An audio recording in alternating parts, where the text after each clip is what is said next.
Well, kia ora to everyone, and good afternoon, and dobry день, шановні громаді.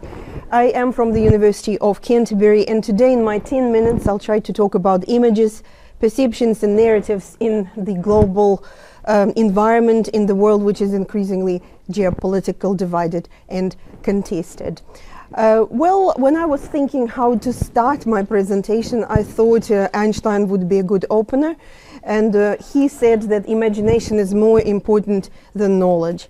And despite his reputation in academia and science, scholars who study international relations and foreign policy sort of didn't listen to him, and for decades they preferred to talk about policies and interests, but really ignored looking into the images, perceptions and narratives as meaning-making mechanisms and sense-making mechanisms that could explain how international relations take place.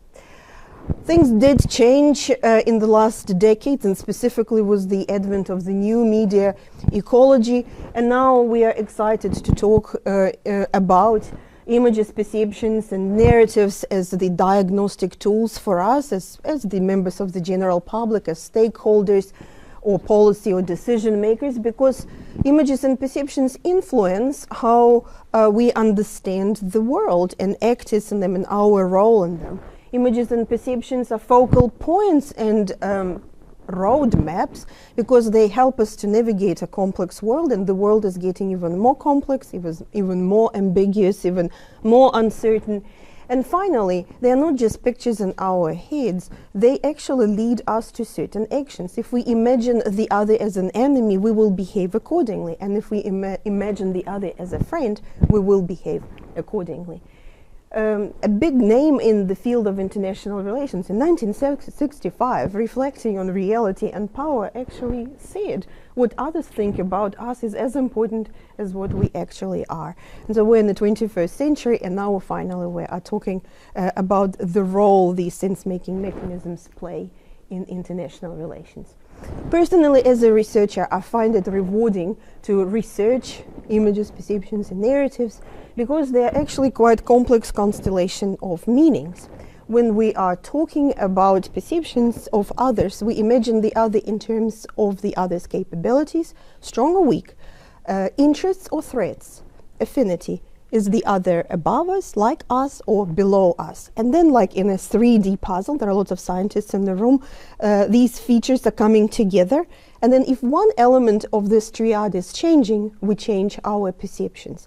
So for me, it was always very interesting to study actually the mechanisms of the change of perceptions. Human beings are very, very resistant to changing perceptions, because we invest into forming them in our brain, and then this is energy wasted, so we don't want to change them.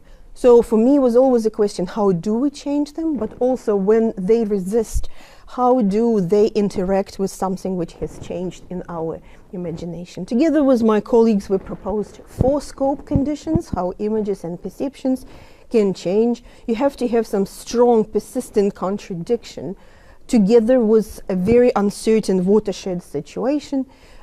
We could feel not only that it's a watershed in history and uncertainty, but ideally some emotions are involved. And not all emotions are created equal. Fear, anger, shame and pride are much stronger buttons, and in international relations they definitely can help to choose how we communicate ourselves, how we perceive the others.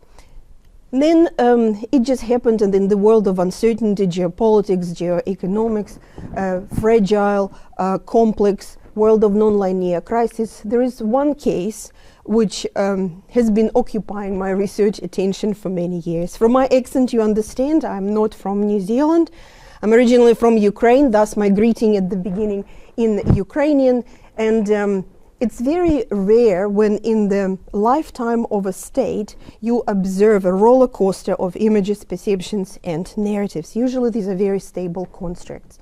After Ukraine became independent, potentially the world imagined Ukraine as a gray zone in the wild, wild east, somewhere in the periphery of the former USSR. The Orange Revolution in 2004 And Euromaidan in 2013 suddenly re-narrated Ukraine as a place where norms of Western liberal democracy are respected, where people are prepared to die for those norms, and also sort of a periphery of Europe this time. But the full-scale invasion in 2022 put Ukraine in a very different narrative and image, and from a victim, Ukraine is currently emerging as an actor, having agency, having creativity, ingenuity, bravery. This is all reflected, all these images, perceptions, in actual behavior of the others towards Ukraine. Think about 90 million euro help given by the European Union literally a couple of days ago. Think about new, exciting interactions between Ukraine and many different actors in the drone industry, but also think that Ukraine is no longer seen as a sort of periphery of Europe or periphery of the former USSR. It's actually in the core of global activities. This is again not always in the life of a state. You can see such a massive change. And yeah, New York Times has just published a new leader of a free world. Apparently it is Ukraine, but it's an opinion piece. You may disagree with that. So all these changes and all these developments captured my research attention for a long time. I did my PhD in 1997, and it was about Ukraine in the eyes of the United States. At that time, Ukraine has just become independent. Since then, several projects have been about Ukraine, but specifically about Ukraine and its European destiny, Ukraine and the European Union relations in the context of crisis diplomacy after the war started in 2014 with the annexation of Crimea, youth diplomacy, digital diplomacy, knowledge diplomacy, EU heritage diplomacy. My colleague Paul Miller is here. We are in the same consortium. So Paul, lovely to see you here as my colleague. And with all that, but Ukraine is not the only research interest of mine. I do research the European Union, research NATO, European states, but specifically my research into the EU-Ukraine mutual perceptions and mutual images and narratives brings me and my very good collaborator, Professor Ulla Elkström from Lund University, to develop our original theorization, what we call perceptual gaps in EU foreign policy. And we offer to our critical readers a set of different gaps: perception gap between how EU imagines itself and how others imagine Europe, expectation performance, hope performance gaps.